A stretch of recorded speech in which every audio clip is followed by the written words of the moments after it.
ಸಮಾರಂಭದ ಅಧ್ಯಕ್ಷ ಅಂತ ಚೌಡಪ್ಪನವರೇ, ವಿಧಾನಸಭೆಯ PT ಟೀಚರ್ ಅಂತ ಖಾದರ್ ಅವರೇ, ಹೌದಲ್ಲ ಮತ್ತೆ ಕೇಳಲಿಲ್ಲ, ವಿಧಾನಸಭೆಯ PT ಟೀಚರ್ ಅಂತ ಖಾದರ್ ಅವರೇ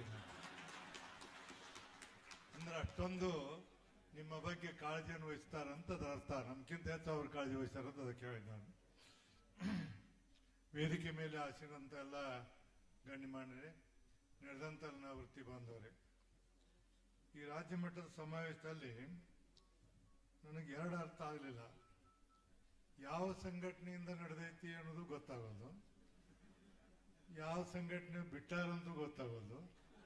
ಒಂದು ಕಡೆ ರಾಜ್ಯ ಮಟ್ಟದ ಸಮಾವೇಶ ಅಂತ ಹೇಳ್ತಾರೆ, ಇನ್ನೊಂದು ಕಡೆ ಅಧ್ಯಕ್ಷತೆ ವಹಿಸಿದಾಗ ಮಾತ್ರ ಕರ್ನಾಟಕ ರಾಜ್ಯ ಶಾಲಾ ಶಿಕ್ಷಣ ಇಲಾಖೆ ನೌಕರ ಸಂಘ ಅಂತ ಹೇಳ್ತಾರೆ. ಒಟ್ಟಾರೆ ಇರಲಿ, ನೌಕರೆಲ್ಲ ಒಂದ್ ಅನ್ನುವಂಥ ಭಾವನೆ ತಂದಿಲ್ಲ, ಅದಕ್ಕೆ ನಿಮಗೆ ಧನ್ಯವಾದಗಳು. ನಾ ಹೇಳೋ ಉದ್ದೇಶ ಏನಂದ್ರೆ, ನಾವು ಬಹಳ ಸರಿ ಹೇಳ್ತಿದ್ದೆವು, ನಾವೆಲ್ಲ ಸಂಘಟನೆಯನ್ನು ಪ್ರಾರಂಭ ಮಾಡಿದಾಗ ಸಹಶಿಕ್ಷಕ ಸಂಘ, ಮುಖ್ಯಾಧ್ಯಾಪಕರ ಸಂಘ, ಫಿಸಿಕಲ್ ಟೀಚರ್ ಸಂಘ, ಡ್ರಾಯಿಂಗ್ ಟೀಚರ್ ಸಂಘ, ಹಿಂಗೆ ಹಲವಾರು ಸಂಘಟನೆಗಿದ್ದು, ಅದಕ್ಕೆ ನಿಮ್ಗೆಲ್ಲರಿಗೂ ಮನವರಿಕೆ ಆಗಲಂತ ಕೆಲವು ಮಾತುಗಳನ್ನು ಅಲ್ಲಿ ಹೇಳಿದೆ. ನೀವೆಲ್ಲರೂ ಒಂದಾಗಿ ಇವತ್ತೇನು ಬಂದಿರಿ, ನಿಜವಾಗಿ ಇದೊಂದು ಭಾಳ ಹೆಮ್ಮೆ ಪಡುವಂಥ ಕೆಲಸ ಅಂತೇಳಿ ನಾನು ಭಾವಿಸಿದ್ದೀನಿ. ಚೌಡಪ್ಪ ಅವ್ರು ಹೇಳಿದರು, ಏನೇನು ಬೇಡಿಕೆ ಇಟ್ಟರು ಅವರು, ಗ್ರೇಡ್ 1 ಮಾಡಬೇಕು, ಗ್ರೇಡ್ 2 ಮಾಡಬೇಕು, ಅದ್ರಾಗ ಏನು ಅದರಲ್ಲೇನ ಏನೇನು ಕೊಡಬೇಕು ಅಂತ ತಿಳ್ಕೊಂಡು ಹೇಳಿದ್ರು ಅವರು. ಬಟ್ ನಾ ಏನಂತೀನಿ ಚೌಡಪ್ಪನವ್ರಿಗೆ, ಇವತ್ತಿನ ಪರಿಸ್ಥಿತಿಯಲ್ಲಿ ತಿಂಗಳ ನೀವು ಸರಿಯಾಗಿ ಸಂಬಳ ತಗೊಂಡ್ರೆ ಸಾಕು, ಅದು ದೊಡ್ಡದೀಗ. ಪ್ರಾಕ್ಟಿಕಲ್ ಆಗಿ ಮಾತಾಡ್ತೀನಿ ನಾನು. ಸರಿಯಾಗಿ ಸಂಬಳ ತಗೊಳ್ಳೋದು ಯಾರ್ಯಾರಿಗೆ ಸಾಧ್ಯ ನನಗೆ ಆನೆಸ್ಟ್ ಹೇಳ್ಬಿಡಿ. ಎಷ್ಟೋ ಮಂದಿ ಸರಿಯಾದ ಸಂಬಳ ತಗೊಳ್ಳಂಗೆ ಇಲ್ಲ, ಇನ್ನೂ ಅನೇಕ ಡಿಫೆಕ್ಟ್ಗಳಿದಾವ. ಇವತ್ತ ನಾಣ್ಯದ ಸಂಘಟನೆ ಗಟ್ಟಿಯಾಗಿದ್ರೆ ಇಲ್ಲಿ ನೀವು ಬೇಡಿಕೆ ನೀಡುವಂತ ಪರಿಸ್ಥಿತಿ ಬರ್ತಿರ್ಲಿಲ್ಲ. ಇನ್ನೊಳಗೆ ಆಯ್ತು, ಒಳಗಿಂದೊಳಗೆ ಕತ್ತರಿ ಹಾಕೋರು, ಆ ಸಂಘಟನೆ ಇಟ್ಕೊಳ್ಳೋರು, ಈ ಸಂಘಟನೆ ಇಟ್ಕೊಳ್ಳೋರು, ಎದಕ್ ಬೇಕು? ಒಂದೇ ಇಡೀ ಕರ್ನಾಟಕ ರಾಜ್ಯ ಮಟ್ಟದ ಏನಂದ್ರೆ ಶಿಕ್ಷಕರ ಸಂಘ, ನೌಕರ ಸಂಘ ಬಂದ್ರೆ, ಕ್ಲಾರ್ಕ್ ಬಂದ, ಪ್ಯೂನು ಬಂದ, ಪ್ರಿನ್ಸಿಪಾಲ್ ಬಂದ, ಎಲ್ಲರೂ ಬಂದ್ರು. ಕರ್ನಾಟಕ ರಾಜ್ಯದಲ್ಲಿ ಎಲ್ಲರನ್ನೂ ಕೂಡ ಒಂದೇ ಸಂಘಟನೆಯನ್ನು ಮಾಡಿದರೆ ನಿಮ್ಮ ಬೇಡಿಕೆಗಳನ್ನ ಹಗಲೆಲ್ಲ ನೀವು ಕೇಳುವಂತ ಪ್ರಶ್ನೆ ಬರಂಗಿಲ್ಲ. ನಾನು ಹೇಳ್ತೀನಿ, ಈಗ ನಾನು ವಿಧಾನಸಭೆ ವಿಧಾನ ಪರಿಷತ್ ಬರ್ತ 6ನೇ ತಾರೀಕು ಹೇಳಿದ್ರು, ಯಾರು ಸಂಕನೂರವರ ಮತ್ತೊಬ್ಬರು ಯಾರು ಇದನ್ನು ರೇಸ್ ಮಾಡ್ತಾರೆ. ರೇಸ್ ಮಾಡಿ ಸರ್ಕಾರದಿಂದ ಉತ್ತರ ಏನು? ನಿಮ್ಮ ಬೇಡಿಕೆ ಸೂಕ್ತವಾಗಿದೆ, ಪರಿಶೀಲಿಸಲಾಗುವುದು. ನಾನು ಮಂತ್ರಿಯಾಗಿ ಕೆಲಸ ಮಾಡೀನಿ 4 ಸರಿ. ಪರಿಶೀಲಿಸಲಾಗುವುದು, ಬಹಳ ಅತಿ ಶೀಘ್ರವಾಗಿ ಪರಿಶೀಲಿಸಲಾಗುವುದು. ಇದು ಸರ್ಕಾರದಿಂದ ದೊರೆಯುವಂತ ಉತ್ತರ ನಿಮಗೆ. ನಾನು ಸಭಾಪತಿ, ಸಭಾಧ್ಯಕ್ಷ ಇದ್ದಂಥವ್ರು ನಿಮಗೆ ಬೇರೆ ಬೇರೆ ದಾರಿ ಹೇಳಕ್ ಆಗೋದಿಲ್ಲ. ನಾ ಇಲ್ದಾಗ ಹೇಳ್ತಿದ್ದೆ, ಈ ಸ್ಥಾನದಾಗ ಇದ್ಕೊಂಡಿನಲ್ಲ, ಈ ಸ್ಥಾನದೊಳಗೆ ಬಹಳ ಕಷ್ಟದ ಸ್ಥಾನ ಇದು. ನೀವು ನೋಡ್ತಿರ್ತೀರಿ ವಿಧಾನ ಪರಿಷತ್ತನ್ನ, ನಮ್ದು ಖಾದರ್ ಅವ್ರದ್ದು ಅಲ್ಲಿ ಕುಂತಾಗ ಗೊತ್ತು, ದೇವ್ರಿಗೆ ಗೊತ್ತು, ನಮ್ದು ಇಬ್ಬರು ಬೇರೆ ಯಾರು ಗೊತ್ತಾಗೋದಿಲ್ಲ. ಹೀಗಾಗಿ ನಮ್ಮ ಮನಸ್ಸು ತಡೆಯಂಗಿಲ್ಲ. ಯಾಕಂದ್ರೆ ಅಲ್ಲಿಂದ ಹೋರಾಟ ಮಾಡ್ತಾ ಬಂದು 75 ಇಲ್ಲಿ ಮಟ್ಟ ಹೋರಾಟ ಮಾಡ್ತಾ ಬಂದಂಥವ್ರಿಗೆ ಸುಮ್ಮನೆ ಹಂಗ ಭಾಷಣ ಮಾಡಿ ಹೋಗಕ್ಕಾಗೋದಿಲ್ಲ. ಒಂದು ಮಾತನ್ನ ಹೇಳ್ತೀನಿ, ಆಮೇಲೆ ನಿಮ್ಮ ಸಂಘಟನೆಗೆ ಹೇಳ್ತೀನಿ. ಎಲ್ಲರೂ ಒಕ್ಕಟ್ಟಾಗಿ ಒಂದೇ ಛತ್ರಿ ಅಡಿಯಲ್ಲಿ ನೀವು ಬಂದ್ರಂದ್ರ ಇಡೀ ರಾಜ್ಯದಲ್ಲಿ ನಿಮ್ಮನ್ನ ಎಲ್ಲ ರೀತಿಯಿಂದ ನಿಮ್ಗ ಸಂಘಟನೆಗಳ ಮುಖಾಂತರ ನಿಮ್ಮ ಏನೆಲ್ಲ ನಿಮ್ಮ ಹಕ್ಕುಗಳು, ಬೇಡಿಕೆಗಳಲ್ಲ, ನಿಮ್ಮ ಹಕ್ಕುಗಳು ನಿಮ್ ಬರಬೇಕಾದಂತ ಏನಂದ್ರ ಹಕ್ಕಿನಿಂದ ಕೇಳಬೇಕು ನೀವು, ಯಾವ್ದು ಭಿಕ್ಷೆ ಬೇಡುದಲ್ಲ. ಅದೆಲ್ಲ ಯಾಕಾಗಂದ್ರೆ ಇಲ್ಲೇ ಒಳಗಿಂದೊಳಗೆ ಏನದ ಕತ್ರಿ ವ್ಯವಹಾರದ ಕಡಿಮೆ ಆಗ್ಬೇಕು. ಇಷ್ಟ ಇಲ್ಲೇ ಬೇರೆ ಬೇರೆ ಸಂಘಟನೆ ಎಲ್ಲ ಬಂದ್ ಮಾಡಿ ಒಂದೇ ಸಂಘಟನೆ ಅಡಿಯಲ್ಲಿ ನೀವು ಬಂದ್ರೆ ಖಂಡಿತವಾಗಿ ನಿಮಗೆ ಬರುವಂತಹ ದಿನಮಾನದಲ್ಲಿ ಭವಿಷ್ಯ ಇರ್ತದೆ ಅನ್ನೋದ್ರ ಮಾತನ್ನು ಹೇಳ್ತೀನಿ.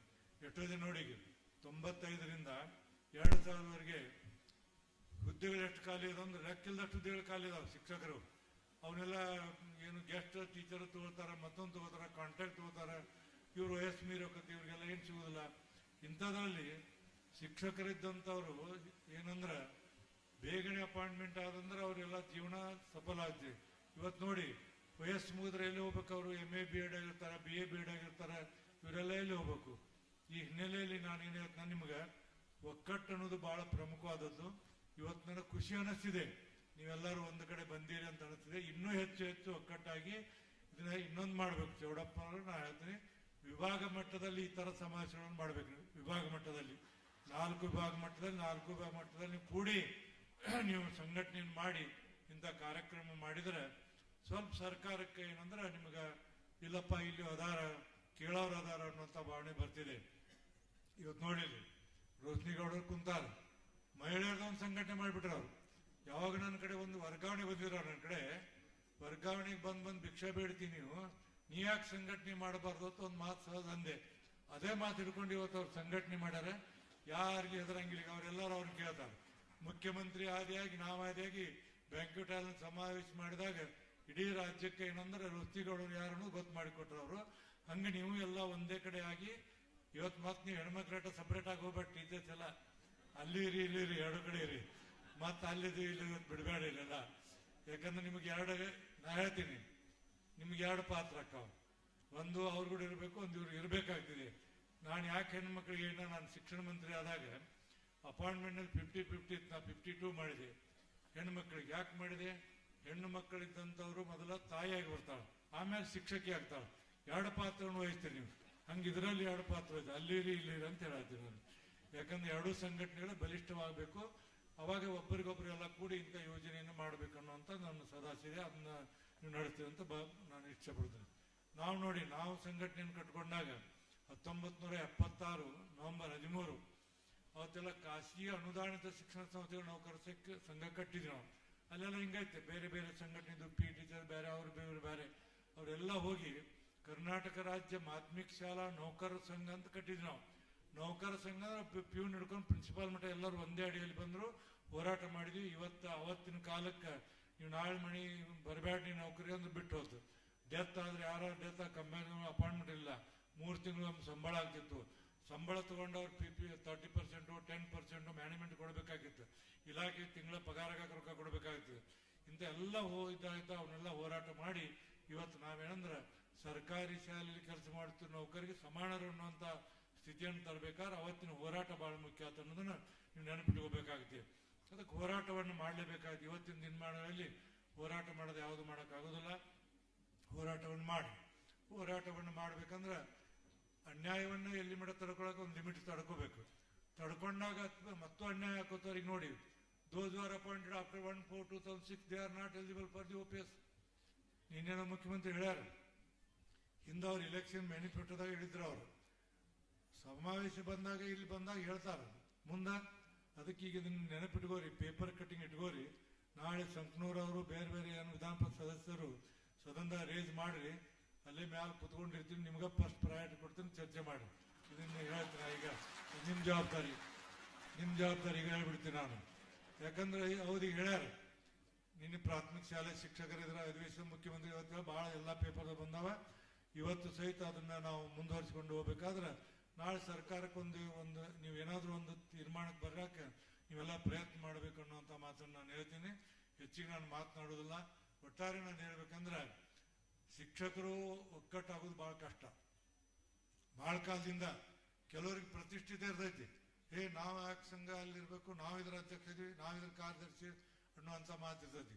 ಅದಕ್ಕೆ ಅದಾಗಬಾರ್ದು. ನಾವೆಲ್ಲರೂ ಒಕ್ಕಟ್ಟಾಗಿ ಯಾರಾದ್ಯ ಈಗ ನೋಡಿ, ನಮ್ಮ ರಾಜ್ಯದಲ್ಲಿ ಎಷ್ಟೋ 1 ಕೋಟಿ ಜನ ಅದ ನಮ್ಮ ರಾಜ್ಯದಲ್ಲಿ. ಎಷ್ಟು ಕೋಟಿ ಜನ? 7,36,00,000 ಜನ ಅದ ನಮ್ಮ ರಾಜ್ಯದಲ್ಲಿ. ಅದರ 300 ಮಂದಿ ಮಾತ್ರ ನಾವು ಶಾಸಕರಿದ್ದೀವಿ, ಹೌದಲ್ಲ? ಇಷ್ಟು ಮಂದಿ ಎಲ್ಲ ಆದ್ರೆ ಇಷ್ಟು ಮಂದಿ ಶಿಕ್ಷಕರಿದ್ದೀರಿ, ಇನ್ನುಳಿದ ಶಿಕ್ಷಕರು ಇಲ್ಲ. ದೇವರು ನಮಗೊಂದೊಂದು ಸಾರಿ ಒಂದೊಂದು ಸ್ಥಾನ ಕೊಡ್ತಾನ. ಆ ಸ್ಥಾನ ಕೊಟ್ಟಾಗ ಆ ಸ್ಥಾನದನ್ನ ಸರಿಯಾದಂತ ನಿಭಾಯಿಸಿ ಅದ್ರ ಸದುಪಯೋಗನ ಮಾಡ್ಕೊಳ್ಳುವಂತ ಕೆಲಸವನ್ನು ಮಾಡಬೇಕು. ಅದಕ್ಕೆ ಇಲ್ಲಿವರೆಗೆ ಶಿಕ್ಷಕರು ಒಕ್ಕಟ್ಟಾಗಿರ್ಲಿಲ್ಲ, ಇತ್ತಿತ್ತಲಾಗೆಲ್ಲ ಒಕ್ಕಟ್ಟಾಗಿ ಬರಾಗತ್ತೀರಿ. ಇನ್ನೂ ಹೆಚ್ಚು ಒಕ್ಕಟ್ಟಾಗಿ ಯಾರನ್ನೂ ಬಿಡಬೇಡಿ. ನೀವು ಎಲ್ಲರೂ ಸದಸ್ಯರಾಗಬೇಕು, ಎಲ್ಲರೂ ಸಂಘಟನೆಯನ್ನು ಮಾಡಬೇಕು. ಆ ಸಂಘಟನೆಯನ್ನು ಮಾಡಿದರೆ ಮಾತ್ರ ನೀವು ಬರುವಂತಹ ದಿನಮಾನಗಳಲ್ಲಿ ಉತ್ತಮವಾದಂತ ಮಟ್ಟವನ್ನು ಮುಟ್ಲಿಕ್ಕೆ ಸಾಧ್ಯ, ಮತ್ತು ನಿಮಗೆ ಆದಂತ ಅನ್ಯಾಯವನ್ನು ಸರಿಪಡಿಸ ಸಾಧ್ಯ. ಈಗ ನೀವು ನೋಡಿ, ಎಲ್ಲರೂ ಸಂಘಟನೆ ಮಾಡ್ಯಾರ. ಒಬ್ಬರ ನೀವು ರೈಲ್ವೆ ಸ್ಟೇಷನ್ಗೆ ಹೋಗ್ರಿ, ಅಲ್ಲೆಲ್ಲ ಹಮಾಲಿ ಮಾಡ್ತಾರಲ್ಲ, ಅವರೆಲ್ಲರೂ ಹೇಳ್ತಾರೆ, ಸರ್ 100 ರೂಪಾಯಿ ಆಗ್ತದೆ ನಮಗೆ ಅಂತ. ಇಲ್ಲಪ್ಪ ಆಗು ಇಷ್ಟಂಗಂದ್ರೆ, ಇಲ್ಲ ಸರ್ ನಮ್ಮ ಸಂಘದ ತೀರ್ಮಾನ ನೋಡಿ, ನಾವೇನಾರ 50 ರೂಪಾಯಿ ತಗೊಂಡು ನಮ್ಮ ಸಂಘದ ಹೊರಗೆ ಹಾಕ್ತಾರೆ, ನಮ್ಗೇನು ಸಿಗೋದಿಲ್ಲ ಅಂತಾರೆ. ನೀವು ಹೇರ್ ಕಟಿಂಗ್ ಸಲೂನ್ಗೆ ಹೋಗ್ರಿ, ಹೇರ್ ಕಟಿಂಗ್ ಸಲೂನ್ಗೆ ಹೋಗ್ರಿ, ಅಲ್ಲಿ ಹಿಂದೆ ಬೋರ್ಡ್ ಇರ್ತದೆ, ನಮ್ಮ ವಾರ್ಷಿಕ ಸಾಧಾರಣ ಸಭೆಯಲ್ಲಿ ತೀರ್ಮಾನಿಸಂತೆ ಕಟಿಂಗ್ ಕಿಟ್ಟು ಇದಕ್ಕಿಟ್ಟು ಅಂತ ಬೋರ್ಡ್ ಇರ್ತದೆ. ನೋಡಿ ನೀವು ಟೆಸ್ಟ್ ಮಾಡಿ, ಯಾರ ಕಟಿಂಗ್ ಹೋದಾಗ ನೋಡ್ರಿ. ಅಂದ್ರೆ ಎಲ್ಲರೂ ಸಂಘಟನೆ ಕಟ್ಟಾರೆ. ಅತ್ಯಂತ ಪ್ರಮುಖವಾದಂತಹ ಸಂಘಟನೆ ನಮ್ಮ ದೇಶದಲ್ಲಿ ಭಿಕ್ಷುಕರ ಸಂಘಟನೆ ಕಟ್ಟಾರೆ. 1998ರಲ್ಲಿ ನಾನು ಮುಂಬೈಗೆ ಹೋಗಿದ್ದೆ. ಅವಾಗ ಒಂದು ದೊಡ್ಡದ ಮೆರವಣಿಗೆ ನಡೆದಿತ್ತು. ದೊಡ್ಡ ಮೆರವಣಿಗೆ ನಡೆದಾಗ ಆಮೇಲೆ ನಮ್ಮ ಕೋಪುರದಲ್ಲಿ ಮಂತ್ರಾಲಯ ಕೆಲಸ ಮಾಡ್ತಿದ್ರು. ಪಾಟೀಲ ಒಂದು 5 ನಿಮಿಷ ಹೇಳ್ತೀನಿ, ನಾನು ನೋಡಿ ಬರ್ತಂದೆ. ಅದೇನು ನೋಡ್ತೀರಿ, ಭಿಕ್ಷುಕರು ಮೆರವಣಿಗೆ ಬರ್ರಿ ಅಂತ ಕರ್ಕೊಂಡು ಹೋದ್ರು. ಹೋಗಿ ಅವ್ರ ಕಾರನ್ನ ಇಳಿಸಿದ ನಂತರ ನಾನು ಕ್ಯೂರಿಯಾಸಿಟಿ ಆ ಡ್ರೈವರ್ಗೆ ಹೇಳಿದೆ, ನಡಿಯಪ್ಪ ಅವ್ರು ಎಲ್ಲಿ ಹೊಂಟಾರಂತೇಳಿ. ಅಲ್ಲಿ ಹೋದೆವು. ಅವರೆಲ್ಲ ಮೆರವಣಿಗೆ ಮುಗಿಸಿ ರಿಸರ್ವ್ ಬ್ಯಾಂಕ್ ಆಫ್ ಇಂಡಿಯಾದ ಮುಂದೆ ಭಾಷಣ ಮಾಡೋದು ಎಲ್ಲ ನಿಂತಿರು. ಒಂದು 10,000 ಜನ ಇದ್ರು. ಒಬ್ಬ ಜೈಪುರದವ, ಅವನ ಕಾಲಿರ್ಲಿಲ್ಲ, ಕೈ ಬಡಿಗೆ ಹಿಡ್ಕೊಂಡು ನಾವು ಭಾಷಣ ಮಾಡ್ತಿದ್ದ. ಏನಂದ್ರ ಭಿಕ್ಷುಕರನ್ನ ಸಮಾಜ ಬಹಳ ಕೀಳು ದೃಷ್ಟಿಯಿಂದ ನೋಡ್ತೈತಿ, ಭಿಕ್ಷುಕರಿಗೂ ಗೌರವ ಇರ್ತೈತೆ ಅನ್ನೋದು ತಿಳ್ಕೋಬೇಕು, ನಾವು ಸಮಾಜಕ್ಕೆ ಅವ್ರ ಗೌರವ ಕೂಡ ಕಲಿಸ್ಬೇಕಂತ ಭಾಷಣ ಮಾಡಿ ನಮ್ಗೆ ವಸತಿ ಇರಂಗಿಲ್ಲ, ಎಲ್ಲೋ ಮಲಗಿರ್ತೀವಿ, ತಂಡ್ಯಾಗಿರ್ತೀವಿ, ಚಳಿವಳಿಗಿರ್ತೀವಿ, ಬಿಸಿಲ ಇರ್ತೀವಿ, ಎಲ್ಲ ಮಾಡಿ ಕೊನೆಗೆ ಒಂದು ಮಾತು ಹೇಳಿದ, ಸರ್ಕಾರ ಇನ್ಮೇಲೆ ಈ 4 ಆಣೆ 8 ಆಣೆ ಇದನ್ನೆಲ್ಲ ರದ್ದು ಮಾಡಿ ₹1 ಮಾತ್ರ ಇಡಬೇಕು ಅಂತ ಹೇಳಿದ. ಅವನ ಬೇಡಿಕೆ ಅದೆಲ್ಲ ಮತ್ತು ಮುಂದೆ ಅದು ಹೋಗ್ಬಿಡ್ತು. ₹1 ಹಿಡಿತು. ಅವಾಗ ನೋಡಿ ಅವ್ರ ಹೋರಾಟಕ್ಕಾತೋ ಏನಾತೋ ಒಟ್ಟಿನ ಮೇಲೆ ಆಗಿದ್ದು ಕರೆ. ಅಂದ್ರೆ ಹೋರಾಟವನ್ನ ಮಾಡಿದ್ರೆ ಅಲ್ಲಿ ಹೆಂಗ ಶಕ್ತಿ ಇರ್ತೈತಿ ಅನ್ನೋದನ್ನ ಆ ಭಿಕ್ಷುಕರ ಸಹಿತ ತೋರಿಸಿದ್ರು. ಇಂಥ ದಿನಮಾನದಲ್ಲಿ ಎಲ್ಲರಿಗೂ ಸಂಘಟನೆ ಅವಶ್ಯಕತೆ ಇದೆ. ನಮ್ಮ ಶಾಸಕರ ಸಂಘಟನೆ ಅದೇ, ಎಲ್ಲರ ಸಂಘಟನೆ, IAS ಆಫೀಸರ್ ಸಂಘಟನೆ, ಸರ್ಕಾರಿ ನೌಕರ ಸಂಘಟನೆ ಇವತ್ತ ನಮ್ಮ ಏನೊಂದು ಜೀವನದ ಒಂದು ಅಂಗ ಆಗಿದೆ ಅನ್ನೋದನ್ನ ಹೇಳಲಿಕ್ಕೆ ಇಷ್ಟಪಡ್ತೀನಿ. ಏನೇ ಇರಲಿ, ಇವತ್ತಿಟ್ಟೆಲ್ಲ ಕೂಡಿರಿ, ಬಹಳ ಸಂತೋಷ ಅನಿಸ್ತಿದೆ. ಎಲ್ಲ ವಿಭಾಗ ಮಟ್ಟದಲ್ಲಿ ಮಾಡ್ರಿ, ಜಿಲ್ಲೆ ಮಟ್ಟದಲ್ಲಿ ಮಾಡ್ರಿ, ಹೆಚ್ಚು ಸಂಘಟನೆ ಮಾಡ್ರಿ. ಇಂಥ ಸಂಘಟನೆ ಮಾಡಿದಾಗ ನಮಗೂ ಬಹಳ ಖುಷಿ ಅನಿಸ್ತಿದೆ. ನೀವೆಲ್ಲರೂ ಒಂದಾಗಿ ನಿಮಗಾಗುತ್ತಿರುವಂಥ ಅನ್ಯಾಯವನ್ನು ಸರಿಪಡಿಸ್ಕೊಳ್ಳಿಕ್ಕೆ ಪ್ರಾಮಾಣಿಕ ಪ್ರಯತ್ನ ಮಾಡಿ. ಇವತ್ತೇನು ಮಾಡ್ತೀರಿ, ಇಲ್ಲಿ ಮಾಡಿದಂಥ ರೆಸಲ್ಯೂಷನ್ಗಳು ಮತ್ತೊಂದು ಮುಗಿದ್ರೆ ಸಂಗನೂರು ಅವ್ರಿಗೆ ಬೇರೆ ಬೇರೆ MSಗಳು ಕೊಡ್ರಿ, ಸದನ ರೇಸ್ ಮಾಡಲಿ. ಸರ್ಕಾರಕ್ಕೆ ಏನಂದ್ರೆ ಅದನ್ನ ಗಮನ ಸೆಳೆಯಲಿಕ್ಕೆ ಪ್ರಯತ್ನವನ್ನು ಮಾಡುವಂತ ಕೆಲಸ ಮಾಡ್ತೀವಿ. ಮತ್ತು ನಾವು ಸಹಿತ ಅಲ್ಲಿ ಕೂತ್ಕೊಂಡು ಅವ್ರ ಬೇಡಿಕೆ ನ್ಯಾಯಯುತವಾಗಿದೆ, ಸರ್ಕಾರ ತಕ್ಷಣ ಕ್ರಮ ತಗೋಬೇಕಂತೇಳಿ ನಾವು ಒಂದು ಸ್ಟೆಪ್ ಮಾತಾಡ್ತೀವಿ. ಇದಕ್ಕೆ ಮಾತಾಡಕ್ಕೆ ಬರಂಗಿಲ್ಲ. ಅಲ್ಲಿ ಕುತ್ಕೊಂಡಾಗ ಜಾಸ್ತಿ ಮಾತಾಡಿ ಭಾಳ ಕಷ್ಟ ಐತೆ, ಬೆನ್ನಿಗೆ ಭಾಳ ಕಷ್ಟ ಐತಿ. ಅದಕ್ಕೆ ನಿಮ್ಗೆಲ್ಲ ರೀತಿಯಿಂದ ನಮ್ಮ ಸಹಕಾರ ಇರ್ತಿದೆ. ನೀವೆಲ್ಲರೂ ಇನ್ನಷ್ಟು ಸಂಘಟನೆ ಮಾಡಿ ನಾನು ಭಾಳ ಖುಷಿ ಅನಿಸ್ತಿದೆ. ನೀವೆಲ್ಲರೂ ಕೂಡ ಇವತ್ತು ಇಲ್ಲೆಲ್ಲ ಬಂದಿರಿ, ನಿಮ್ಮನ್ನು ನೋಡಿ ಬಹಳ ಹೆಮ್ಮೆ ಅನಿಸ್ತಿದೆ, ಅಭಿಮಾನ ಅನಿಸ್ತಿದೆ.